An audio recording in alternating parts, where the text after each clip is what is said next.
तर सुधीर मुनगंटीवार आपल्यासोबत जोडले गेलेले आहेत। मुनगंटीवारचे आपलं TV9 मराठीमध्ये स्वागत।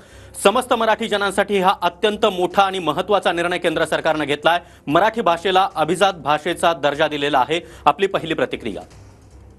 हे आनंदाचा क्षण आहे, अभिमानाचा क्षण आहे। आपली मराठी ही जगभर पोचावी, जगामध्ये जिथं मराठी माणसं आहेत, आपली संस्कृती, आपल्या सांस्कृतिक वारसा हा तिथपर्यंत पोचावा। कारण आपल्याकडे छत्रपती शिवाजी महाराज आहे, आम्ही सौभाग्यशाली आहोत।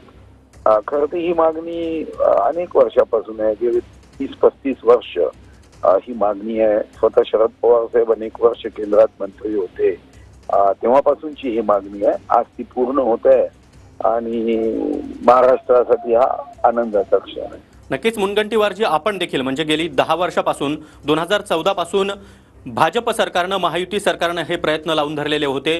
केंद्र सरकारकडे सातत्याने आपण स्वतः पाठपुरावा करत होतात। आपल्यासाठी ही किती आनंदाची बातमी आहे?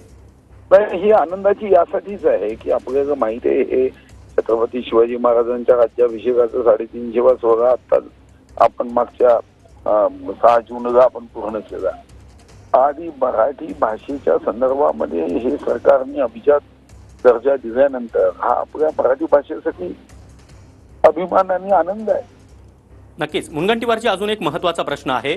अभिजात भाषेचा दर्जा आपल्या मराठीला मिळाल्यानंतर आता मराठीच्या संवर्धनासाठी, मराठी संपूर्ण देशभरामध्ये, जगभरामध्ये जावी आपली भाषा, यासाठीचे खास प्रयत्न सरकारकडून काय केले जातील? निश्चितपणे उद्या मंत्रिमंडळाची बैठक आहे आणि आम्ही माननीय पंतप्रधान महोदयांचा अभिनंदनाचा ठरावही करू आणि या दृष्टीने एक उपसमिती आणि या क्षेत्रामध्ये काम करणारे जे साहित्यिक आहे, मराठी भाषेवर प्रेम करणारे जे लोक आहेत, त्यांची एक समिती तयार करून आपल्याला भविष्यात वेध घेतला पाहिजे। मग आपलं व्याकरण असेल, आपल्या शब्द भंडार असेल, या सगळ्या गोष्टी आपण एकत्रित उत्तम करू।